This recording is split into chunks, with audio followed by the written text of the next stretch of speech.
India's number 1 varicose veins hospitals అబీస్ను సంప్రదించండి. మీ నొప్పి లేని ప్రయాణాన్ని ప్రారంభించండి. బియ్యంతో కొంచెం శనగపప్పు కలిపి పాయసం చేద్దాం. ఓకే అండి. ముందేం చేద్దామంటే బియ్యం అంటే ఇప్పుడు కొలత సాధారణంగా ఒక 3 గుప్పెళ్ళ బియ్యం తీసుకున్నామనుకో, అది ఇంచుమించుగా ఈ గ్లాస్ అంత అవుతుంది. ఒక అంత బౌల్ పాయసం అవుతుంది. పాలు పోసుకుంటాం కాబట్టి. ఓకే, ముందేం చేద్దామంటే అన్నాన్ని కుక్కర్లో ఉడికించేసేద్దాం. తర్వాత పాయసం మిగిలిన ప్రాసెస్ చేద్దాం. అట్లనే ఓకే, బియ్యం కడిగి పెట్టేసుకున్నాం. ముందే పెసరపప్పు అది శనగపప్పు కూడా వేసాను. ఒక కుక్కర్లో వేసేసుకోండి. ఇవి తొందరగా అయిపోయి ప్లాన్ కదా మంది. అవునవును.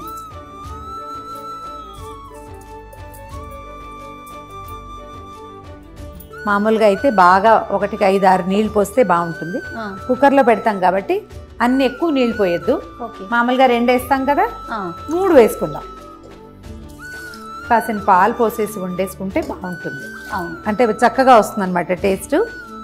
2 గ్లాసులు నీళ్ళు పోసాను కదా, ఒక గ్లాసున్నర అట్లా పాలు పోస్తే బాగుంటుంది. శనగపప్పు కూడా వేసాం కదా, పచ్చిపాలే ఇవి. అవునవును. పాలు పోసేసి మూత పెట్టేసేద్దాం కుక్కర్.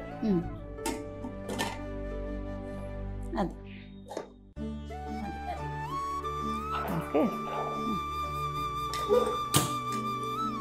స్టవ్ ఆన్ చేసేసాము. వెయిట్ పెట్టేస్తే అయితే ఇప్పుడు ఎన్ని విజిల్స్ రానిద్దాం రమ్మగారు? ఇవి ఒక 2-3 విజిల్స్ రానిస్తే సరిపోతుంది. మనం దీంతో పాటు ఇంకొక పని ఏం చేయాలంటే, మామూలుగా పాలు పోసిన పాయసంలో బెల్లం వేస్తే విరిగిపోతుంది. అవును, బెల్లం విరగకుండా ఉండాలంటే బెల్లాన్ని కరగబెట్టి ఉంచుకోవాలి. ముందుగా కరగబెట్టి ఉంచేసుకుంటే సరిపోతుంది. ఇది వచ్చే లోపల మనం ఆ పని చేద్దాం. అట్లనే బెల్లం కొంచెం ముక్కలుగా ఉంది కదా, సన్నగా తరిగి పెట్టుకున్నాం కదా. దాన్ని ఏం చేద్దామంటే, మనం ఏ కొలత పెట్టుకున్నామో దాంతో ఇంచుమించుగా 1.5 పడుతుంది. నేను గుప్పెళ్ళ లెక్క కదా నాది. అవును. సో నేను మీకు గ్లాస్ కొలత చూపించను చూడండి. ఒక 3 గుప్పెళ్ళ బియ్యం వేసాం కదా, అటు ఇటుగా ఒక 4-5 గుప్పెళ్ళ బెల్లం వేస్తే సరిపోతుంది. ఇంచుమించుగా ఈ కట్ చేసి నేను ఇక్కడ పెట్టిన బెల్లం దానికి సరిపోతుంది. ఇది ఇవాళ బెల్ల పాయసమే చేస్తారు. మధ్యలో ఒకరోజు క్షీరాన్నము అని ఉంటుంది. ఆ పూట తెల్లని పాయసం చేస్తామన్నమాట. కొద్దిగా ఈ బెల్లం తడవటానికి కొంచెం నీళ్ళు పోస్తే చాలు, చాలా ఏం అక్కర్లేదు. కొంచెం పాకం రానిచ్చి గనక కలిపేసుకుంటే పాయసంలో బాగుంటుంది. స్టవ్ వెలిగిస్తాను. ఇది పెద్ద స్టవ్ కదా, కొంచెం సిమ్లో పెట్టుకుందాము. దీన్ని కాస్త కదిపితే అది అడుగు అంటకుండా వస్తుంది. మనం సన్నగా తరిగేసుకుంటే మనకి ఇంకొక అనుమానం ఏంటంటే, ఇది ఇప్పుడు మనం సన్నగా తరిగిన బెల్లం కుక్కర్లో వండిన అన్నంలో వేసుకోవచ్చు చివరికి, కానీ బెల్లంలో ఒకవేళ ఇసుక ఉంటే. అవునండి, ఇప్పుడు ఇసుక లేని బెల్లం రావట్లేదు కదా, అందుకని కాస్త బెల్లం కరగబెట్టుకుంటే అనుమానం ఉండదు. కసకసలాడము అలా లేకుండా అవుతుంది. కరగబెట్టేసుకోవాలి. 2 ఎట్ ఏ టైం సైమల్టేనియస్గా అయిపోతాయి, ఏమి ఇబ్బంది లేదు. బెల్లం కరిగాక జీడిపప్పులు కిస్మిస్లు వేయించి పెట్టేసుకుందాం. ఈ మూత తీయటం ఏమిటి, మిగిలిన పని అయిపోతుంది. అయితే మనం ఇది క్షీరాన్నం కదా చేసేది, కొంచెం పాలు తక్కువ పోసాం కదా. దాన్ని ఏం చేయాలంటే, కుక్కర్ రాగానే మళ్ళీ కాగిన పాలు పోసి కొద్దిసేపు అన్నం ఉడకనిస్తే ఏమంటే కొంచెం మృదువుగా అవుతుంది. మనం విడిగా వండుకుంటున్నాం అనుకో, ఈ పొయ్యి దలుచుకున్న 5-6 గ్లాసుల పాలు పోసేసి బియ్యాన్ని ఒకేసారి పెట్టుకుంటే నిదానంగా ఉడుకుతుంది. మనం పొద్దుటిపూట పరిగెడుతూ చేస్తాం ప్రసాదం, అందుకోసమని కుక్కర్. ఈ కుక్కర్ కన్నా రమ్మగారు, మనం రైస్ కుక్కర్, ఎలక్ట్రికల్ కుక్కర్ లో కనుక పెట్టుకుంటే మీరు అన్నట్లు పాలు పోసుకొని సెట్ అవుతుంది. కరెక్ట్ గా పొంగిపోకుండా సెట్ అవుతుంది. నాకు డౌట్ లేదు, నేను ఇందులోనే చేస్తాను. అవునా? ఓకే. నా పాయసం పొంగలి, చక్కెర పొంగలి కూడా కుక్కర్లో చేస్తాను. తొందరగా అవుతుంది, వితౌట్ ఎనీ డౌట్. అన్నం ఉడకలేదు, కొంచెం టైం పడుతుంది, వాళ్ళు ఉండదు. పాలు పోసాం కదా, కొంచెం పాలు పైకి వస్తాయి. ఇందులో పాలు ఎక్కువ పోసిన కొందికి స్పిల్ అవ్వడం ఎక్కువ అయిపోతుంది. సో కుక్కర్ ఆపేసేద్దాము. ఇది 2 విజిల్స్ వచ్చేసింది కదా. బెల్లం కూడా కరిగిపోయింది రమ్మగారు. బెల్లం కూడా కరిగింది. కొంచెం గుత్తలాడినిచ్చి మనం ఇది మూత తీసే టైం కదా ఆపేసేద్దాం. అట్లా ఈ లోపల ఏమవుతుంది, కొంచెం నీళ్ళు ఎక్కువ పోస్తాం కదా, ఇసుకుందని అనుమానంతో. అవునవును. కాస్త బెల్లం కొంచెం చిక్కబడుతుంది. దీనికి పాయసానికి తీగ పాకం రావక్కర్లా. చక్కెర పొంగలికి తీగ పాకం వచ్చిన పాకం చాలా ఎక్సలెంట్ గా కుదురుతుంది. దీనికి బెల్లం గట్టిగా కరిగి కొంచెం చిన్న చిక్కదనం వస్తే సరిపోతుంది. పాకం పూర్తిగా కరిగిపోయింది, చిక్కబడిపోయింది. మనం ఏం చేద్దామంటే దీన్ని కొంచెం వడబోసేసి పెట్టుకుందాము. ఓకే, బెల్లం కరిగిపోయింది, పూర్తిగా చిక్కబడింది కదా, నీళ్ళలాగా లేదు కదా. దీన్ని వడబోసేసుకుందాము. ఇందులో అనుమానం ఏంటంటే, మనకి ఇసుక ఏవైనా రాళ్ళు లాంటివి ఉండొచ్చు. ఖచ్చితంగా కరగబెట్టి పెట్టుకుంటే అదిగోండి కనిపిస్తుంది కదా. అవును రమ్మగారు. అది పెట్టేసేది. ఈ లోపల మనం ఇంకో పని ఏం చేద్దామంటే ఈ కుక్కర్ వచ్చి మనం బెల్లం కలిపే లోపల జీడిపప్పులు వేయించి అలానే పెద్ద స్టవ్. ఓకే, నీ పక్కన నెయ్యి ఉంది, వేయి చేయాలి ఇంట్లో కొంచెం.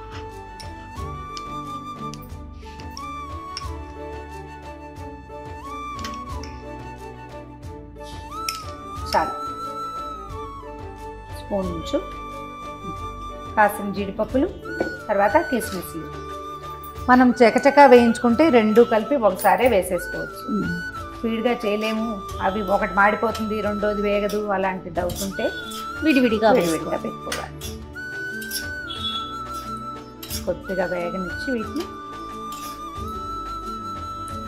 కిస్మిస్లు వేగుతుంటే భలే ముచ్చటగా ఇలా ఉబ్బుతాయి కదండి, సరిపోతాయి. నల్లగా అయిపోనివ్వకుండా కొంచెం తెల్లగా ఉండగానే తీసేస్తే మనకి జస్ట్ ఆ పచ్చిదనం పోతే సరిపోతుంది. ఇగో కిస్మిస్లు అన్నీ వచ్చేసినాయి, జీడిపప్పులు లేతగా రంగు మారింది. తీసేద్దాం. గ్లాస్లో పోస్తే పోతుంది, అదిలో పోదా. స్టవ్ ఆపేద్దామా? ఓకే, జీడిపప్పులు కిస్మిస్లు ఒక దాంట్లోకి తీసేసుకుందాం. అవి చల్లారుతాయి. ఈ లోపల మన కుక్కర్ వచ్చిందేమో చూద్దాం. అలానే అయిపోయిందండి. కుక్కర్ వచ్చేసింది.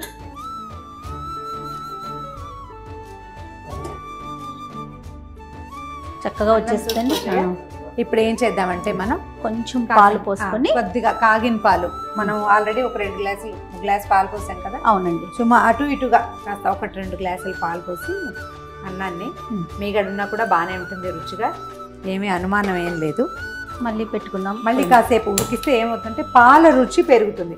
ఒకవేళ మనకు అంత సమయం లేదనుకోండి, ఉన్న దాంట్లోనే చేసేసుకుంటాం. ఒక సమయం ఉంది మనకు ఒక 10 నిమిషాలు, అప్పుడు పాలు పోసి ఉడికిస్తే కాస్త మీడియం ఫ్లేమ్లో ఉంచామనుకో ఇది చక్కగా ఉడికిపోతుంది, చూడ్డానికి బాగుంటుంది. అంటే అన్నము మరి కాస్త రుచిగా కుదురుతుంది అనమాట. అడుగంటలేదు, మెతుకు చక్కగా వచ్చింది చూసావా, విడివిడిగా ఉంది చక్కగా. ఇప్పుడు పాలు పోసి ఉడికిస్తే ఇది సరిపోతుంది. శనగపప్పు కూడా ఉడికిపోయింది చక్కగా. కుక్కర్లో ఉడకండి ఏమవుతుంది. ఓకే, ఒక 5 నిమిషాలు దీన్ని పూర్తిగా మగ్గనిద్దాం. ఈ లోపల మన పాకం చల్లారిపోతుంది. అవును, ఇది వరకటి రోజుల్లో బెల్లం మట్టి లేదు, అనుమానం లేదు అనుకున్నప్పుడు పూర్తిగా ఉడికిపోయాక స్టవ్ ఆపేసుకుని అప్పుడు బెల్లం వేసి కలిపేసేవాళ్ళు, కరిగిపోయేది వేడికి. కానీ ఇప్పుడు ఇసుకుంటోంది కదా, ఆ అనుమానంతో మనం ముందు వేసుకోవట్లేదు అనమాట. ఇప్పుడు ఇందులోనే బెల్లం వేసి ఉడికిస్తే ఖచ్చితంగా విరిగిపోతుంది. అవును, విరగకుండా ఉండాలంటే ఇది పద్ధతి. చూడు, మనం 3 గుప్పెళ్ళ బియ్యం, 1 బుజ్జి గ్లాసు, చూడండి ఎంత. ఇందులో మళ్ళీ మనం బెల్లం పాకం కూడా వేస్తే ఇంకా కొంచెం వస్తుంది. అన్నీ కలుపుతున్నాం కదా రమ్మగారు, పాలు కలుపుతున్నాం, పాకం కలుపుతున్నాం. మనకు కొంచెం పలచగా ఉండగా ఆపుకుంటేనే మంచిది. అప్పుడు ఏమవుతుంది, చల్లారాక ఇది గట్టిగా అవుతుంది పాయసం. అందుకని కొంచెం పాలు ఎక్కువ పోసుకోవాలన్నమాట. చూడు, చిక్కగా వచ్చేసింది. అవును రమ్మగారు. ఈ మాత్రం కన్సిస్టెన్సీలో మనం బెల్లం వేసుకున్నా ఓకే, పాకం పోసుకున్నా ఓకే. మనం ఎలా కొంచెం మన పాకం పలచగానే ఉంటుంది, పాయసం లూజ్గానే వస్తుంది, మధ్యాహ్నానికి గట్టిగా అయిపోతుంది అనమాట. ఇగో ఈ కన్సిస్టెన్సీలో స్టవ్ ఆపేసేద్దాం. దాన్ని కొంచెం సెటిల్ అవ్వని, ఈ బబుల్స్ ఆగిపోయాక అప్పుడు పాకం పోసుకుంటే సరిపోతుంది. ఈ లోపల మనం ఇంకో పని ఏం చేద్దామంటే జీడిపప్పులు వేసేసి ఇందులో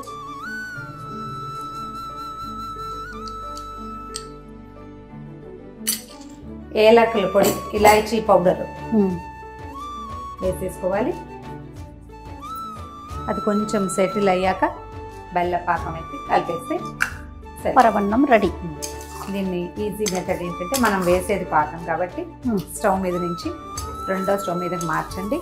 అక్కడ ఏమి వేడి లేదు కదా, తొందరగా చల్లగా ఈజీగా సెటిల్ అయిపోతుంది. ఓకే, ఇప్పుడు పాకం ఎత్తి పోసేది. బబుల్స్ ఆగిపోయినాయి చూడండి, ఆ బబులింగ్ ఉండగా వేస్తే మాత్రం కొంచెం విరగడానికి అవకాశం ఉంది. మామూలుగా ఇట్లా ఏదైనా పదార్థం చేసేటప్పుడు మనం ఏం చేస్తామంటే, అంటే చాలామంది ఇళ్లలో ఈ అలవాటు ఉంటుంది, మా ఇంట్లో కూడా ఉంది. నాకు చిన్నప్పుడు లేదు, తర్వాత నేను నేర్చుకుని ఈ వస్తువు చెడుతుందన్న భయము, బాగా కుదురుతుందో కుదరదో అన్న అనుమానము ఉంటాయి. అప్పుడు ఏం చేస్తామంటే, అన్నపూర్ణి సదాపూర్ణి శంకర ప్రాణవల్లభే జ్ఞాన వైరాగ్య సిద్ధ్యర్థం భిక్షాం దేహి చ పార్వతి, ఈ శ్లోకం చదువుతూ కలిపిస్తే వస్తువు పాడవదు, ఉప్పు సరిపోతుంది, తీపి సరిపోతుంది అని అన్నపూర్ణాదేవిని తలుచుకుంటూ ప్రసాదాలు చేసుకుంటాం. రోజువారీ వంట కూడా ఇలాగే. ఇదే శ్లోకం. వంట పాడవదు, రుచిగా కుదురుతుంది. మనం వేసిన ఉప్పు ఒకవేళ సరిపోకపోయినా అసలు ఆ ఉప్పుకి సరిపడా తినగలిగే వాళ్ళే వస్తారు. అయిపోయింది ఇదిగోండి పాయసం. చూడు ఈ బౌల్లో వేసుకుందాం అజయ్య. అలాగే ఎత్తివేసి మనకు కనిపిస్తుంది అది ఎట్లా వచ్చిందో, విరక్కండా వచ్చిందా లేదా. ఎత్తివేయకు, కనపడిపోతుంది కింద. ఓకే, వేసిన జీడిపప్పులు కూడా చక్కగా కనిపిస్తున్నాయి కదా. కొంచెం నెయ్యి, దాని మీద ఒక స్పూన్ నెయ్యి వేసి ఆల్రెడీ మనం వేసాము, అదొక తృప్తి అనమాట. చక్కటి బెల్లపు పాయసం రెడీ అయిపోయింది.